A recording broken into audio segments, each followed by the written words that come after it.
আমি ছোট ম্যাডামের বইয়ের স্টাইল যাই এই তো পুরো টাস খেয়ে গেছে। ম্যাডাম আসসালামু আলাইকুম, আপনি ভালো আছেন? আপনার স্টাইলে হাতের উপরে হাত দিয়ে বসাটা সেই হয়েছে, সেই চমৎকার। কিছু করার আছে? কইবেন কিছু ম্যাডাম? কিছু কন, মানে এই স্টাইলটা কাঁদতে শিখছেন ম্যাডাম? একটু কইবেন প্লিজ ম্যাডাম।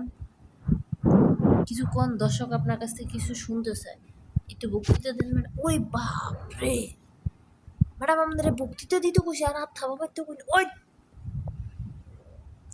বক্তৃতা এনে দিতে কইছে ম্যাডাম, প্লিজ কিছু কোন জাতির উদ্দেশ্যে একটু ভাষণ দেন। হাতের উপর হাত দিয়ে অনেক সুন্দর করে বইছিলেন ম্যাডাম। আবার একটু বলেন তো ম্যাডাম, আবার একটু বইয়েন। ওই তোর বইতে কইছি, তুই আর হাত থাবা মারাস না ম্যাডাম। থাবা মারিয়ে না ম্যাডাম, প্লিজ থাক। লগার কথা কইতে না, আল্লাহ হাফেজ।